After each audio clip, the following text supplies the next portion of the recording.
السلام عليكم ورحمة الله وبركاته. ازيكم حبايبي؟ عاملين ايه؟ يا رب تكونوا في اسعد حال. قبل ما ابدا الفيديو نصلي على النبي ونذكر الله. اللهم صل وسلم عليك يا حبيبي يا رسول الله. اللهم بارك في اي حاجة بنعملها. اللهم بارك في اي حد يحط لايك ويشترك في القناة. روائح الشتاء هلت. طبعا احسن اكلة بنحبها في الشتاء هي اكلة الكشري. مش في الشتاء بس، في الشتاء في الصيف. انا عندي عيالي بيعشقوا الكشري. فاحنا النهارده عملنا الكشري البلدي بتاعنا الاصلي اللي في حلل كتير. وما تقوليش بقى مواعين ومش مواعين. يلا بقى ايه، نعمل اكلة كشري كده طعمها طعم. يلا بينا نعملها مع بعض، يلا بينا. الكشري حلاوته في البصل الكتير والثوم الكتير والعدس الكتير. كتري الحاجات دي فيه هيطلع منك جميل تحفة. طبعا هنجيب ايه، يعني الوجبة دي تكفي بتاع 10 افراد. ربع كيلو عدس، عدس بجبة.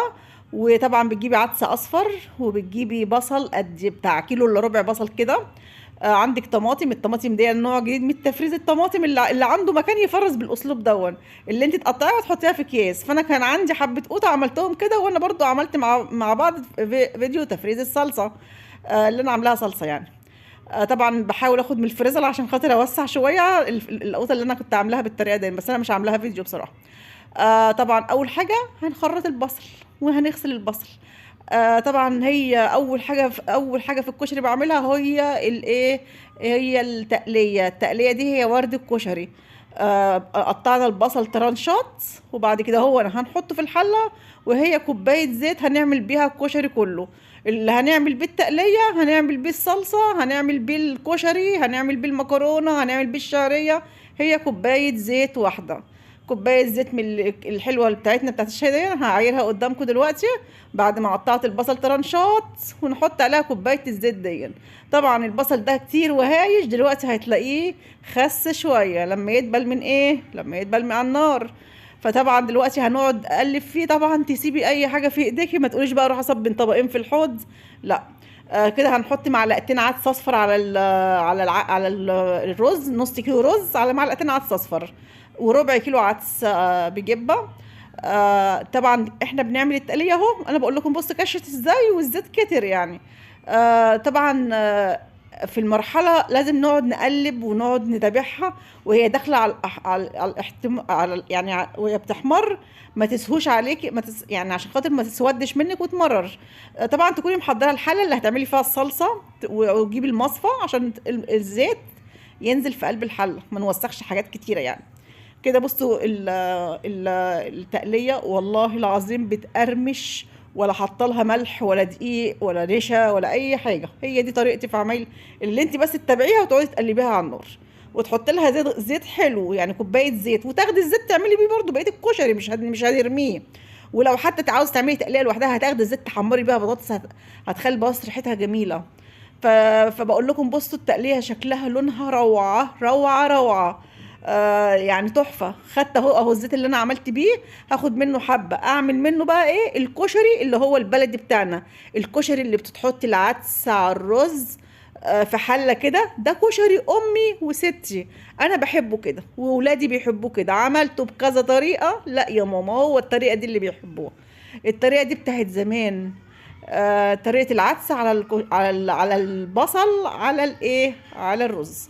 هنكرمل برضو بصلايه كبيره في قلب الزيت اللي كرملنا فيه البصل الترنشات. وبعد ما يتكرمل هنطشها بميه. الميه دي غامقه ليه؟ عشان دي الميه المطرح شطيف الحله. اللي كان مطرحها البصل الاولاني اللي انا قلت لكم عليه. فبدل ما ارميه في الحوض يعني خساره خساره. طبعا كده هنعمل بقى التقليه مع بعض. عملنا الطماطم والخل انا فرحانه بالتقليه أوي. بحب أوي لونها دوت. بقعد بقى طبعا تخلي التومه لونها بامبا حلوه كده، يعني بامبا مش غامق قوي. وهنطشها بقد ربع كوبايه خل، لان انا ما شاء الله عامله بتاع كيلو ونص طماطم. حسب الكميه بتاعتك هتعملي حبه طماطم صغيره معلقه خل. انا عامله كيلو ونص طماطم، حاطه ربع كوبايه خل. لان الخل دون هو طبعا روح الكشري يعني.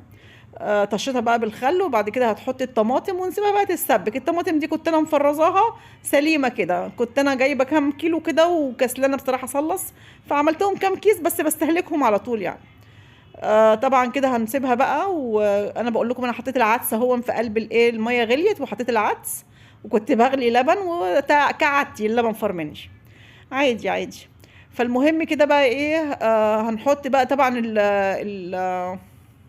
العدس دخل في سوا شويه، يعني قعد بتاع 10 دقايق على النار، عشان ده عدس بلدي، في عدس مستورد ما بياخدش سوا، بنحط كله على بعضه بقى. فطبعا كده انا نزلت بقى الرز بالعدس الاصفر. وطبعا اول ما يغلي اكنك بتفلفلي رز بالظبط. دون طريقه بقى الحمص الشام. حطينا الحمص، حطينا عليه ميه بعد ما اتنقع من 4 ل6 ساعات. حطيت عليه كوبايه صلصه طماطم وحته تومه مدقوقه يعني. وطبعا نفس التوابل اللي هحطها في الدقه اللي انا هعملها معاكم دلوقتي، هي اللي هحطها في الصلصه، هي اللي هحطها في الحمص الشام. شطه، كزبره، فلفل اسمر، كمون، ربع معلقه 7 بهارات. مش عاوزه تحطي 7 بهارات مش مشكله، لو عندك الحاجات التانية هتغني وكفايه. وملح طبعا، وعلى ربع كوبايه خل ونص كوبايه ميه، بس كده. ومعلقه توم مدقوق طبعا. طبعا دي هي الدقه، دقه خفيفه ولا فيها زيت ولا فيها اي حاجه. بصوا بقى الرز بقى خلاص كده اتشرب خلاص، ويعني ناقص له 5 دقايق واطفي عليه. بص بقول لكم مفلفل وتحفه تحفه تحفه، والله العظيم طعمه طعم يتاكل لوحده يعني، ولا لا ولا يعني لو هتعملي كده تاكليه لوحده هيبقى تحفه. ودي بقى شكل الكشري. طبعا انا عملت المكرونه بقى مع نفسي، سلقتها، عملت حبه الشعريه محمرين كده مع نفسي. ودي طريقه اهم حاجه في الكشري، هي التقليه، وهي عمايل الكشري اللي ايه، والصلصه والحمص الشام والعيال كانوا النهارده ليله عيد عندهم، ليله الكشري ده بيبقى ليله عيد عندنا. فطبعا اكله جميله وبسيطه، وما بقتش مش ما بقتش اكله مش مكلفه، بقى اكله مكلفه بس مغذيه، والاولاد بيحبوها. كل الاولاد بيحبوا الكشري. الكشري بقى بتاع بره، بس احنا بنعمله احلى من بتاع بره. والصلصه شكلها تحفه، والقطه اليومين دول جميله جدا. حط لايك بقى واشتركوا في القناه، ودي طريقتي في عمل الكشري. السلام عليكم ورحمه الله وبركاته، باي باي.